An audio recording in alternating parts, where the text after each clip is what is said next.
What's up, YouTube? Welcome to the Six Figure Morning Show, where we give you the best advice in business and life. Hope you guys are doing great. Good morning. I'm a little stuffy this morning. It's been cold as hell here in Tennessee. It's where I'm at in Tennessee. It is freaking freezing. It's horrible. I hate it. A little bit stuffy this morning. Little bit stuffy this morning. So, one news article I read. This is why I focus on my controllables. I focus on me, what I can handle, because I can't do anything about the rest of the world. Focus on your controllables. One news article I read talked about Trump and him not signing in the tariffs, that he's not spoke about them and he has not signed them in. He was putting 25% on Mexico and Canada, and he wanted to do a 10% tariff on China, which kind of bothers me. Mexico and Canada border us. They are our closest allies, should be. They're right on our border. If something ever happened, we would need them first. I don't know why we don't try to make and maintain a great relationship with them. I don't keep up with it a lot, so I don't want to dig too deep into it. But I do understand the history of Mexico and Canada with the U.S. But at the same time, you know what, man? I mean, they're our neighbors. I don't know why. And I mean, they're our neighbors. I don't know why we would be trying to tax them 25% and not tax China that. Mexico and Canada need to be getting a 10% tariff, and China needs a 25-30% tariff. Seriously, we need to stop all that cheap Chinese made. Nothing against Chinese people. I'm sorry, but China is a major business that floods us with cheap shit products. It's just it. They do. I mean, they have good products that come out of there. 100% agree with that. But they also flood us with shit. We need to stop that. I don't know why we would want to 10% them and 25% the closest people to us. I don't agree with that. But who am I, right? Focus on your controllables. Who am I? What do you guys think about that? Tell me what you think about the tariffs. And if this is what I said, this is what I said. He made some strong, this is what I said yesterday. He made some strong, whatever word I'm looking for. He made some freaking strong word salads about what he was going to do when he got into the damn office. And I knew that they were going to start to back out of things. I knew they were going to start, you know what I'm saying? That they were going to start calming down with that type of language, because that's what they do. It's like, the guys, it's no different than high school. The one kid running for president, we're going to have a pizza party every afternoon. You know what I'm saying? We're going to make sure it's free lunches for everybody. Yeah, all right. All right. Okay. Pizza every afternoon, free lunches for, yeah, all right. I'm listening. Sounds so good. So I've been around the block for a minute. 25% tariffs, 10% on China. You know, he didn't want no smoke. He didn't want to bring those problems, man. So let me know what you guys think about that for real. I don't want to harp on it too much, but I am interested to know what you guys think about the tariffs. Next, are we headed to a recession? Are we headed into a recession under President Trump? What is a recession? Textbook definition from Fidelity Investments says a recession is a prolonged period of negative economic growth in a country. You guys understand that?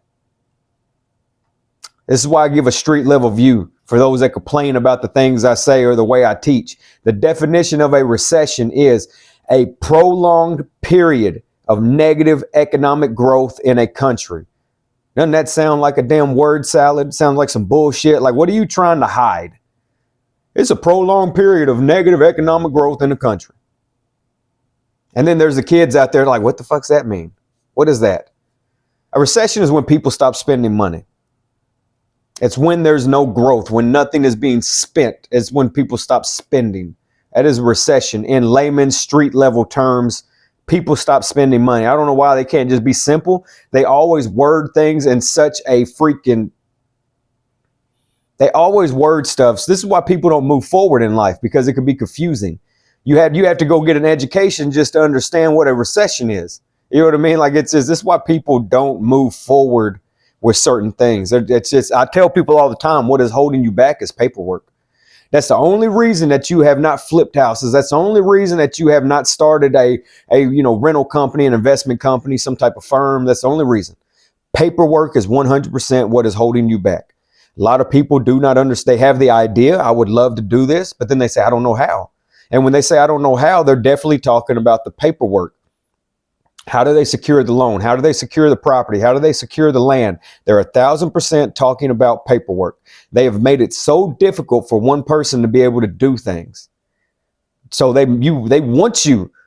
They want you wrapped into the system, guys. This shit is not made up. It's not some whimsical fairy tale idea that I have. This shit is real. Whenever I was sitting there and I had nothing and I developed a caveman mindset, caveman thinking, I've never really tapped into that with you guys on this channel. That's something I hold back. It's not for everybody, but caveman thinking.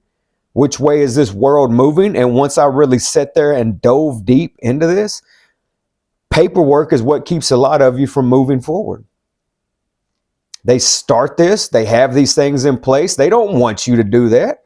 And then in order for you to do the things they have paperwork on, you almost have to go get an education to understand it. And then that's where the high price comes in, because doctors, lawyers, so on, especially lawyers, they know that, hey, this person's not going to go get the education and spend the money to do it. So I'm going to charge them $300 an hour to do it for them. I'm going to charge them $500 an hour with a $5,000 retainer fee to do it for them. But if you will sit down and educate yourself and read, then you can save yourself a lot of time and money by learning. Paperwork is 1,000% what is holding you back in life. You got an idea, you want to start your own brokerage. You got an idea, you want to become your own hedge fund manager. You 1,000% can become a hedge fund manager. You're going to have to educate yourself. Yes, you should not be taking people's money and investing in anything if you don't know what you're doing. But 1,000%, you right now, the listener, is able to go out and start your own hedge fund. Hands down, straight up, plain and simple. Can't be any more clearer than that. I don't care what anybody in the comments says. You can do that. You 1,000% can take your life from 0 to 6-figure income within the next 24 months. Hell, if you work hard, you could do it by the end of the year. You could start January 1st, 2026 as a 6-figure earner. Are you the type of person to handle that? Are you getting ready to go through all that paperwork, level up your character, level up your avatar, reinvent your meat suit, and become the type of person that can make 6 figures in 1 year? Are you ready for that? Do you understand what that's going to take? Loss of friendships, loss of relationships, loss of time. Do you understand what that's going to take? Loss of sleep, a lot more effort. All the lazy bullshit has to go out the window. No more drinking, no more smoking, no more partying, no more wasting weekends. Instead of going to the club Thursday, Friday, Saturday, I'm in the books. I'm in the books every day, all day. I wake up early to read. I go to bed late reading. That's what that takes. And you can do it in a year. People in the comments that'll be like, you can't do that, he's full of shit, they're not going to make it. This channel is not for them. They're just here. They're the consumers that I talk about. Just is what it is.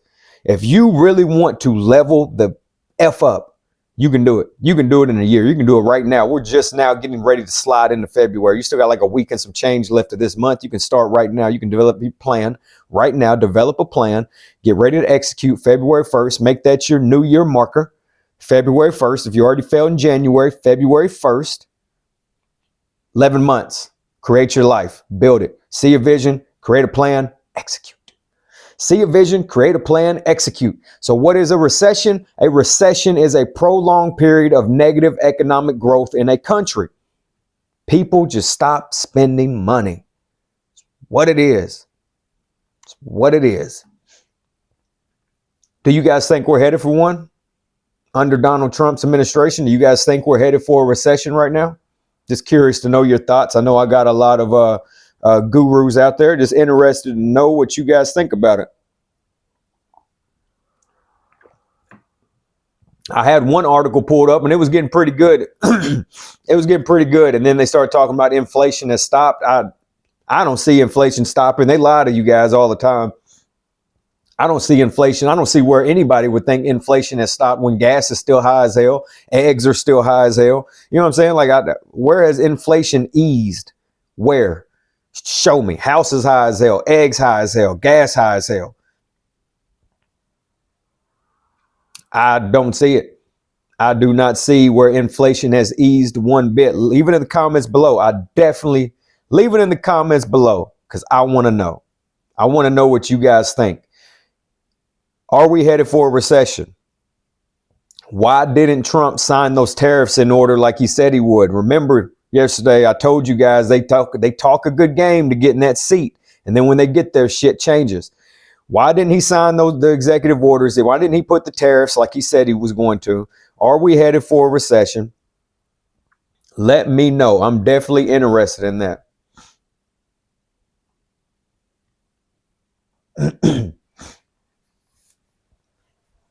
Ramaswamy leaves Doge. It's up to Elon Musk to save trillions of dollars. Vivek Ramaswamy walks away from Doge. Why is he leaving? He left to go and be the governor. He left to go and run for the governor's office of the state of Ohio, to be the governor of Ohio. Is that a good move for him? We talk a lot about minds. I've been thinking about doing this for a while, of finding these things and showing and talking to you guys about why people do what they do. What is their thought process? So let's tap into it because this will be a good one. I'm not going to read this article. This article comes from MSN.com. It's titled Ramaswamy Leaves Doge. It's up to Elon Musk to save trillions of dollars.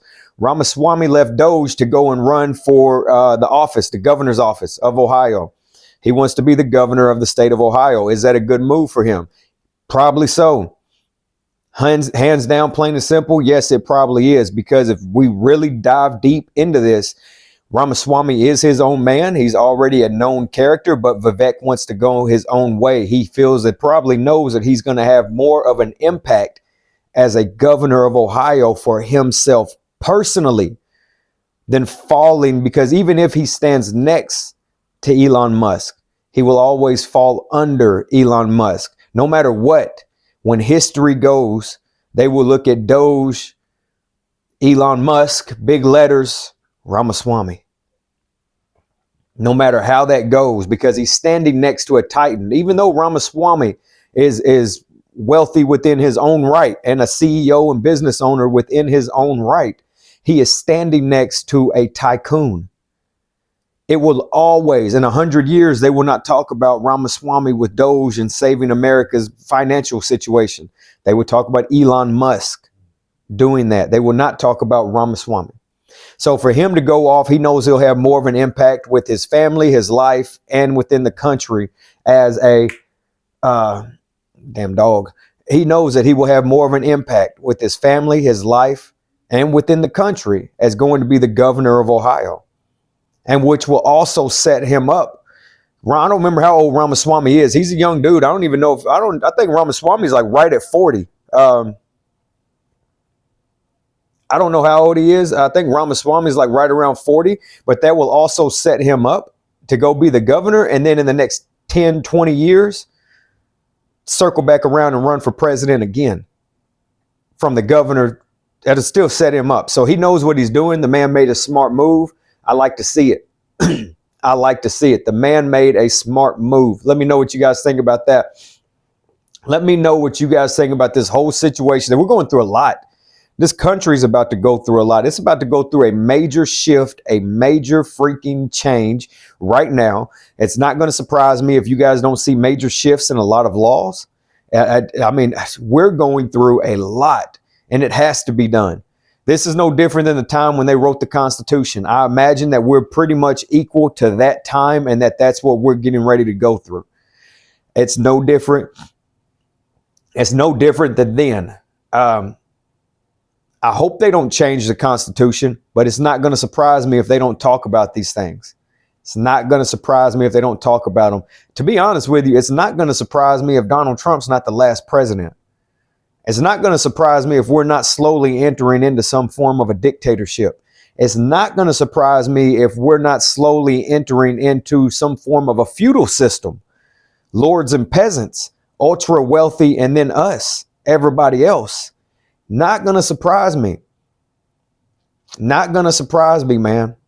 Not going to surprise me at all. That's why they opened the borders, because we needed a lower class. I'm not being hateful. Remember, my channel is not to offend, but merely inform. They opened those borders and flooded us with illegal immigrants because they needed a lower class to work. They know that people are not getting ready to go out here and work. White and black people, just putting it out there, are not getting ready to go out here and work for $7, $8, $10 an hour. We're not getting ready to do it. So they flooded the borders. They allowed the borders to open and flood the U.S. with illegal immigrants because they know they will. Again, I'm not here to offend, but merely inform. They know that we needed a lower class. And to an illegal immigrant coming from, Cambodia, from somebody coming over here from Ecuador and El Salvador and places like that, from Peru, where they had absolutely nothing, to come here and make $10 an hour is life-changing. Our ghetto, our slums is great for them. Section 8 is a beautiful thing for them. Now, the problem is, though, they come with the attitudes that they had. We got the gang members. We got the grapist. We got those. We got the bad ones. The problem comes, they bring that character over here. That's what we got. They did not give us their good citizens. They gave us the worst. They let the prisons out on us. Sure, there were good families in there that just wanted to make a change for their life. Sure, 100%. 100%. But a big majority, there's so many bad apples that it's hard to see the good ones. It really is. I guarantee you, if most of those people came over here and did right and did not make such a major scene and 100% just came and went to work and kept it calm, cool, and collective, probably no issues. We probably had no problems with it, and just let them come. Let them come for a minute. But yeah, that didn't take off too good. All the stuff went on in Colorado with the apartment complexes. Yeah, no, that ain't took off too good. So, but that's 1,000% why they opened the borders. Now, not to go down that rabbit hole, but we did. We needed a lower class. We needed a lower class community. Americans. I don't even want to say white and black people. I'm just going to say Americanized people, because we have Mexican Americans. They're not getting ready to go do that shit. We have Chinese, Asian Americans. They're just not getting ready to go do it. It's going to be very hard to get Americanized people to go out there for $8.50, $9 an hour, $10 an hour and work. I mean, people do what they got to do. But at the end of the day, they needed a lower class. You guys know it and I know it. They needed somebody pushing the wheelbarrows. They needed stuff like that. So that's why they did that. Guys, when you tap into caveman thinking, you'll go through a period of that thought process to where you look at how places like Egypt and Rome were built. We may not call it slavery any day, but we're all wage slaves. We're all chasing a fake dollar, and we're all working our asses off in some form to do it. And you know what? It is what it is. I mean, honestly, what else are you going to do? You're always going to work in some form, but it's a new modern day slavery. Without putting a race or religion onto it, it's a modern day slavery. And so when you tap into caveman thinking and you really develop that mindset and you project yourself and you start seeing which way the world's going and you start diving into Egypt and Rome and how they were built and the way they used people to do it and how they built those civilizations up to the size that they were, it's like, oh, okay. And then you look at places like the United States, which is still a baby. The United States is still a baby. I don't even know how old we are. How old are we, guys? Leave in the comments below for me. We're freaking 200 and something years old. I mean, we're a baby. Whenever you got like China and Russia, like 6,000, 10,000 years old, we are a baby, ladies and gentlemen. We're a baby. Plenty of mistakes have been made. Plenty of things have been done wrong. But once you realize that we're a baby, and now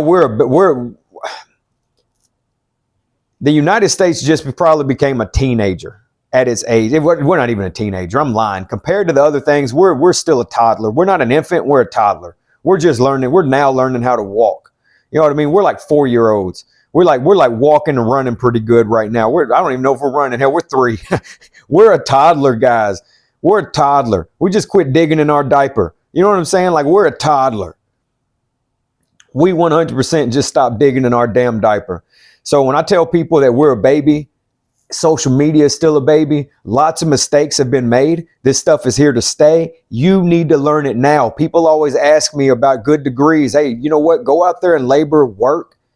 Go out there, labor and work and learn how to use your body, learn how to be in construction, learn how to do those physical jobs because they're always going to be needed. Go get some carpentry skills, get some mechanic skills. Those things will always be needed. But you better be learning this. You better be going and taking the simple platforms. You better be learning how to do these things. You better be learning online, social media. You better be setting up a home office for yourself. You better be. Jump ahead of it. I'm not joking. Jump ahead of it. Go get a home office developed. Get your online presence made. Start building and branding who you are online. It's coming. 1,000%. It is coming. And I'm going to put it to you like this. If you're not willing to get all the way in, you need to get all the way off. You need to get all the way in on social media.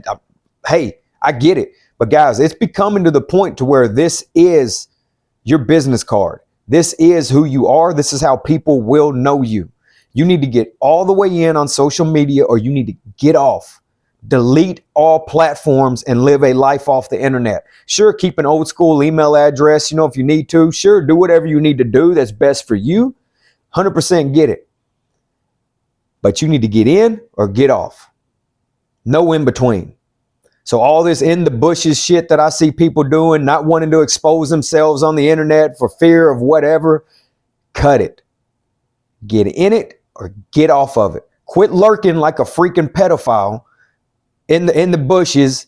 That's what people do. Quit fucking lurking. No profile, no pictures. Nobody knows who the hell you are. Like you're sitting there lurking like you've done such negative, nasty stuff in your life. Like you got the feds looking for you. Ain't none of y'all done half that shit. Ain't nobody looking for half of y'all. Ain't nobody wasting their time wondering where you're at. I don't want to do this. The government listens. They're not listening to you. There's a billion people on this planet. They're not listening to your cracker ass out there in freaking bumfuck Tennessee thinking that somebody's listening to you. Nobody's listening to you, man. Nobody's listening to you. They got so many other things going on. And trust me, I used to know people that did that for a living. That's what their job was. All right. They're not listening to you. That's not happening. Get on it or get off of it. If you're trying to become massively successful, massively wealthy, I'm not going to sit here and say that you cannot do it offline, but I'm going to sit here and say that it's a lot easier and you're going to make a lot of connections. I was trying to do it offline. I was trying to 100% do it offline. I was hitting just 6 figures, can't get past it. I was there and I was like, man, how am I going to get to the next level? What am I supposed to be doing? And I say, you know what, man, I'm going to have to get online. I'm going to have to develop my character. I'm going to have to become a strong social media presence. I'm going to have to do that. And that's what you're going to have to do because you're only going to go so far off the internet. I'm not saying it can't be done. You could take that old school method. I'm not saying it can't be done, but right now I'm moving a lot faster by putting myself out there. This has allowed me to meet so many different people from different walks of life. It's allowed me to meet potential clients, potential investors, so many different people from different walks of life. That is why I set the Patreon up the way I did. I've been asked to sit down and make some lower priced communities. I don't know if I really want to do that. You can't get any more free than YouTube, guys. You can't get any more free than this. I give a lot of information out here, but see, here's the deal. I have to hold back what I say on here, even if I want to, even if I really want to. And the reason I have to hold back about how to grow an online presence, how to grow a YouTube channel, how to build your social media, how to brand yourself, the reason that I hold back is because I have coaching clients that have paid for that information. And it is not fair for me to give it away for free on here. So if you're really interested in that information, it will be over at Patreon. It will be over there. And Patreon, the reason that it will be over there and the reason it is priced so much lower is because it will be a group environment. It will not, you can't get any more free than this. I give you guys a lot of valuable information right here on this channel for free. And most people don't even smash the like button. I give you a lot of information on here for free. Real world practical shit. If you want dive deep, a little more personal, tailored, but in a group type of environment, I am going to set those limits on those groups to probably 10 or 15 people. I'm going to figure that out. But if you want a more personal approach to where you actually get to directly meet with me, it's on the Patreon. Patreon is going to be 1,000% more personal. It's got a chat room. It's got everything. It's got all that stuff. You will be able to really sit there, talk to me, figure things out. You will be able to interact with the group, figure things out from there. People in the group can help you. I can help you. It will be that way. But the YouTube is getting so big. So yes, guys, I don't know if it will be a lower community. I don't know. I mean, you can't get any more free than YouTube. So for me to set up a smaller community, I've been asked to do that by a couple people. Might as well just listen to me on YouTube. Those communities are designed the way that they are because it's going to allow, it just is what it is. Go over, check it out, hit the follow button. If you choose to pay now, that's up to you. But nothing is in there just yet. I'm just now setting it up. I'm going to work on it more today. So it just is what it is. A lot of people complain about a lot of things, guys. You're not my target audience. I'm sorry. You need to get out of that complainer's mindset because I'm telling you right now, if you really want to get to the next level, you're going to pay for it. There's a price attached. There is a price attached. The next level is always free, but you're going to pay in some way, some shape. It is not always a monetary value. You will pay in some form. Physical fitness, education, personal development, however you want to go at it, the next level is always free. But then if you want to hire a coach to fast track your life, that's where people like me come in. I've already hit the next level. I know exactly what to do, the steps to get there, and I can teach you how to do it faster and save yourself some time. Now, if you approach me with an arrogant attitude and you know it all, I can't really help you, man, because you have to lose your ego to raise your bank account. I can't really help you if you approach me with this you know everything attitude. It ain't really going to work because you don't. Otherwise, you would have never called me in the first place. You don't know everything. Ask the proper questions, you'll get the proper answers. Other than that, man, that's pretty much it for today. But I'm definitely curious into knowing what you guys think about the country and which way it's going. Why has he not signed those tariffs into action? Why do we always cater to freaking China? I don't like that. I don't like that at all. What do you guys think about Ramaswamy not running with Doge, backing out of it and going to run for the governor? You guys think I'm right? He sees the value in being a governor for himself and his family, for his own legacy. I think I'm right about that. He's focused on his own legacy. I like that. I like that a lot. And are we headed for a recession? Do you guys think we're headed for a recession? Leave that in the comments below. I'd like to know, and I think a lot of other people out there would too, especially a lot of those single mamas, single parents. They want to know what's going on with the economy. I know they want to know what's happening. Are we headed for a recession? Whew. And everybody always asks me about Bitcoin. I'm about to level up and learn Bitcoin. I'm about to learn the shit out of Bitcoin just for you guys. Just for you guys, I'm going to start learning crypto just for you.